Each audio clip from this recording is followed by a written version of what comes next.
Right now, somewhere in this country, a founder is staring at a bank account that just hit zero. Another one just found out his co-founder has been talking to investors behind his back. Another one is sitting in her car in a parking lot, unable to walk into her own office, because last night a client fired her company over email and she hasn't slept since. None of them are weak. None of them are failures. They are simply doing what almost every founder does when the walls close in. They are letting the feeling run the business, instead of running the business through the feeling. 2,000 years ago, a group of men figured out how to solve this exact problem without a single dollar in venture funding, without a single mentor on speed dial. A Roman emperor who buried his own children and still ran an empire without losing his mind. A man born into slavery who became one of the sharpest thinkers in history because he learned early that nobody can control what happens to them, only how they respond. A wealthy advisor who watched his fortune and his freedom get stripped away more than once and rebuilt himself every time.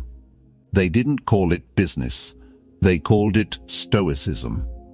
But if you strip away the togas and the Latin, what you're left with is the most brutally practical operating system for running a company under pressure that has ever existed. Stay with me until the end of this video, because rule number 9 is the one most founders never hear until it's too late.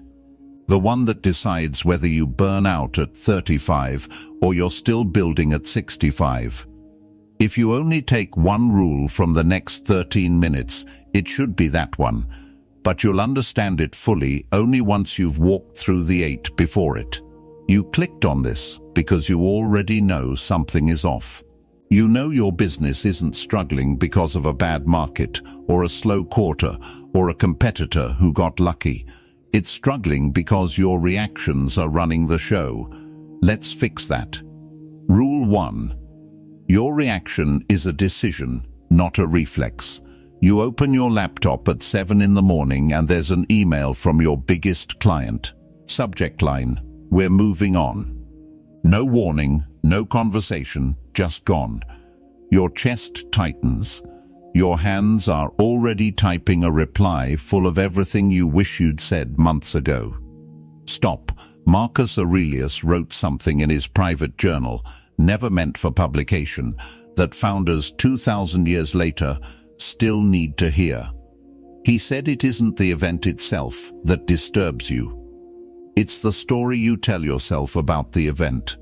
The client leaving is a fact. Everything else, the panic, the spiral, the assumption that this means your business is dying, that's a story your mind is writing in real time, and you get to edit it. You are not required to respond in the state you're in right now. Close the laptop. Walk, breathe, come back in 20 minutes and write the reply from the version of you that still has a business to run tomorrow. Rule 2. Silence is not weakness, it's leverage. A founder gets torn apart in a 1-star review. Public, humiliating, half of it factually wrong. Every instinct says defend yourself, right now in the comments, for the whole world to see. Here's what the founders who last actually do. They wait. Epictetus taught that if someone insults you, the sting only lands if part of you already believes it might be true. So you check yourself first. Is there a grain of truth buried in the noise? If there is, you quietly fix it. If there isn't, you let your work answer instead of your ego. The founders who reply in anger at midnight are the ones you remember for the wrong reasons. The founders who stay quiet, fix what's broken, and let their next quarter speak for them, those are the ones still standing 5 years later. Rule 3. Anger is expensive, and you're the one paying for it. Your co-founder made a call without you. It cost you a client. You want to walk into that office and let him have it. Marcus Aurelius kept coming back to one uncomfortable truth in his own writing. The damage anger does afterward is almost always worse than whatever triggered it in the first place. Think about the founders you've watched blow up a partnership, a board relationship, an entire company culture, over a decision that in hindsight was a rounding error. The anger didn't fix the mistake. It just added a second mistake on top of the first one. Before you walk into that room, ask yourself one question. Am I about to solve this problem, or am I about to punish someone for making me feel something uncomfortable? Those are two very different meetings. Rule 4. Protect your name with your actions, not your explanations. Rumors move faster in a small industry than facts ever will. Someone tells someone that you're struggling, that you're about to fold, that you fired half your team because things are falling apart. None of it is true, but it's spreading. You have two options. You can spend the next month explaining yourself to every person who brings it up, or you can keep building and let time do what explanations never can. The old Stoic line was simple. You control your judgments. You don't control what other people say about you. Chase down every rumor and you'll spend your whole year fighting shadows. Keep shipping, keep delivering, and the rumor dies on its own because it has nothing left to feed on. Rule 5. Grief and loss are part of the business, not an interruption to it. Maybe it's a product you spent 2 years building that never found its market. Maybe it's a hire you believed in who let you down. Maybe it's a company you had to shut down entirely. Founders don't talk about this enough, but loss is baked into building something from nothing. Seneca wrote that the day you're afraid of, thinking it's an ending, might actually be the start of something else entirely. That's not a comforting slogan, it's a strategy. Give yourself the room to actually feel what you lost. Don't skip it. Don't numb it with more work. Sit with it, learn what it's trying to teach you, and then let it become the reason your next move is sharper than your last one. Rule 6.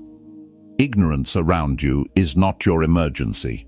An investor who's never built anything tells you your business model is wrong. A relative asks when you're going to get a real job. A former colleague who works 9 to 5 explains to you why your startup is risky. You don't owe every uninformed opinion a debate.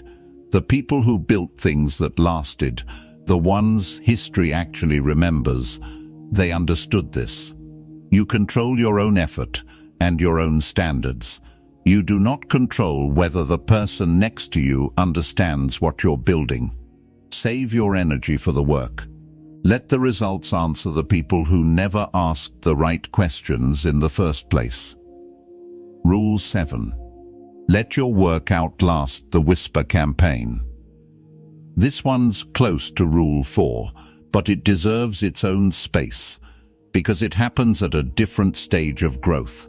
You're scaling, you're visible now, and visibility invites jealousy. Someone starts a quiet campaign questioning your integrity, your numbers, your intentions. The instinct is to prove them wrong immediately, publicly, loudly. Don't. The founders who survive this stage are the ones who keep their head down and let consistency do the talking. If there's truth in what's being said, fix it quietly. If there isn't, your calm becomes the loudest answer you could ever give. Rule 8. Injustice doesn't get to decide who you become. A partner cheats you out of equity you earned. A client refuses to pay for work you already delivered. The system, sometimes, is simply unfair, and no amount of stoic breathing is going to change that fact. What it can change is what you do next. The founders who let injustice turn them bitter usually end up building smaller, more guarded, more paranoid companies. The founders who process the anger, take what action they reasonably can, and then keep building without carrying the weight of it into every future decision. Those are the ones who end up with something worth having. Rule 9. Detach your identity from your outcomes. Here's the one I told you to wait for. Most founders, without ever saying it out loud, quietly believe that they are their company. If the company wins, they're worth something. If it fails, they're worthless. That single, unspoken belief is the reason so many brilliant, hard-working people burn out, break down, or walk away from building entirely, even after they've had real success. The Stoics built their entire philosophy around one separation. There is what you can control: your effort, your integrity, your discipline, your decisions. And there is what you cannot control: the market, the economy, other people's choices, luck, timing. Your business lives mostly in that second category. You can do everything right and still lose a deal. You can build something extraordinary and still watch a recession take it from you.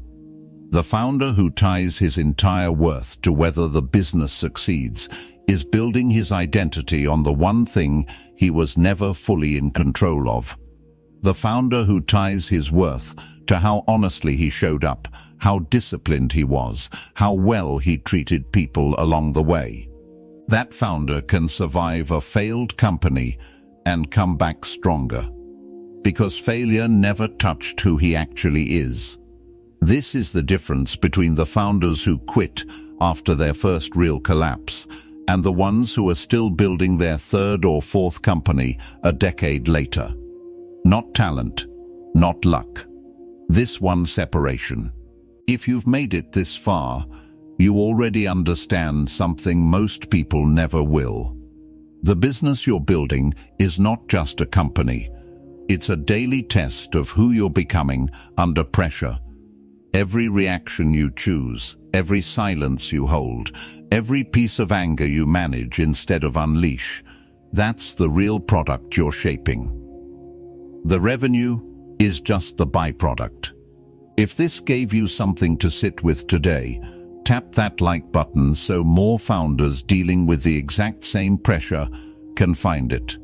Share it with the entrepreneur in your life who's been carrying more than they're letting on. And if you want more of this channel, Stoic Founder, exists for exactly this reason: to help people building businesses think clearly when everything around them is pushing them not to. Subscribe if that's the kind of thing you want in your corner going forward. You already have everything you need to handle what's coming. You just have to stop letting your emotions run the meeting.